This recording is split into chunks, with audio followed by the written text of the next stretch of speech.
శ్రీమతి శ్యామలాదేవి గారిని కూడా సంక్షిప్తంగా మాట్లాడవలసిన కోరుతూ ఉన్నాం.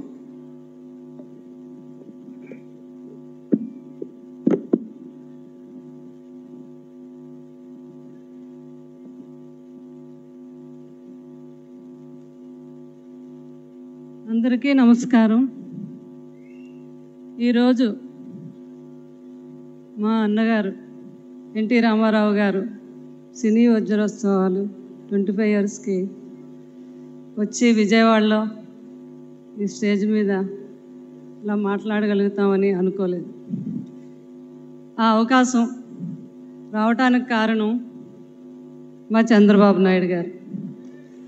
ఎందుకంటే ఎన్టీ రామారావు గారు ఈ ప్రపంచంలో అన్నగారు అని పిలువబడే ఏకైక వ్యక్తి మన ఎన్టీ రామారావు గారు ఒక్కరే. అంత మహానుభావుడైన ఎన్టీ రామారావు గారితో కృష్ణరాజు గారికి ఎంతో అనుబంధం ఉంది.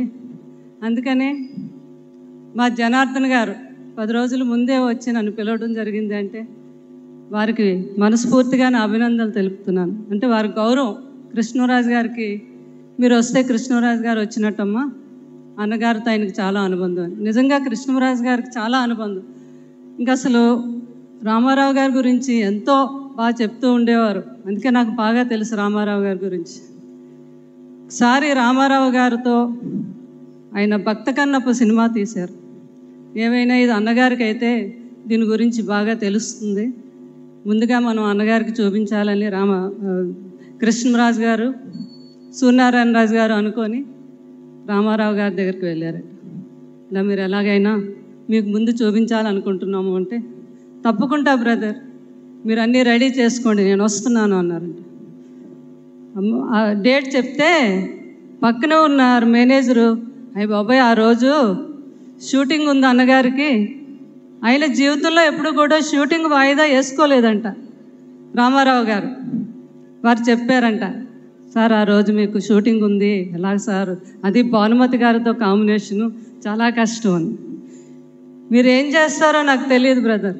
ఆ బ్రదర్స్ ఇద్దరు చూసారా, వారు పిలిచే విధానం, వారి కళ్ళల్లో నేను రావాలనే ఆప్యాయత, నేను వెళ్తున్నాను, మీరేం చేస్తారో చేయండి అని చెప్పి ఆ రోజు వారు సినిమాకి వెళ్ళటం, అది చూడటం.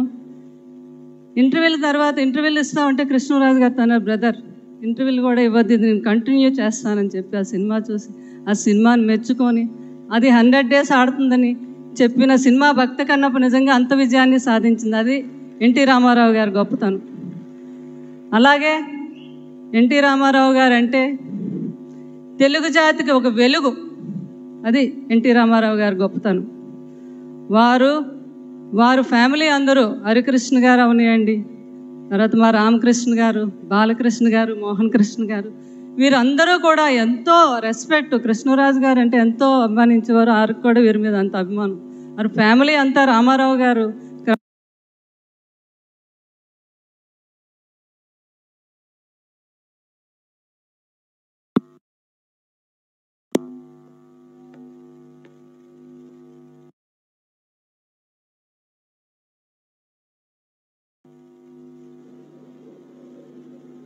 లోనే కాదు, సినీ రంగంలోని ఎంతో గౌరవించేవారని కృష్ణరాజు గారు చెప్తూ ఉండేవారు. అలాగే అన్నగారు వెళ్తూ కూడా ఎంతోమంది ప్రజాప్రతినిధులను కూడా మనకి ఇచ్చి వెళ్ళారు. వారి ఫ్యామిలీలో వారి కుమారులు, వారి కూతుర్లు, వారి మనవలు అందరూ. అయితే రామారావు గారు అందరికీ రాముడుగానే తెలుసు, కృష్ణుడిగా తెలుసు. ఆయన రాజకీయంలో వచ్చాక రాముడుగా వెళ్తూ ఉంటే కృష్ణరాజు గారు అనేవారు, అన్నగారు అందరూ రాముడుగా వెళ్తూ ఉంటే వెనకాతల ఆంజనేయుడు మా చంద్రబాబు నాయుడు గారు.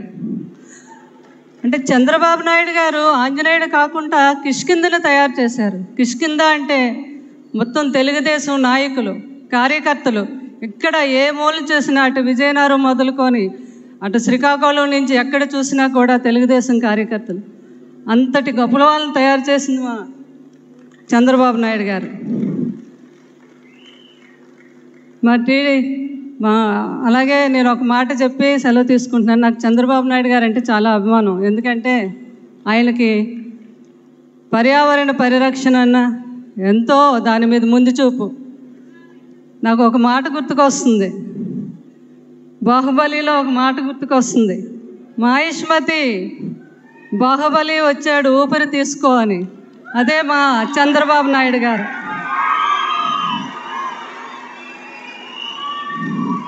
సో ఇక్కడ ఉన్న ప్రతి ఒక్కరికి నా ధన్యవాదములు. స్టేజ్ మీద ఉన్న పెద్దలకి, మా వెంకయ్య నాయుడు గారికి, అందరికీ కూడా నా హృదయపూర్వక ధన్యవాదం తెలుపుకుంటూ సెలవు తీసుకుంటున్నాను.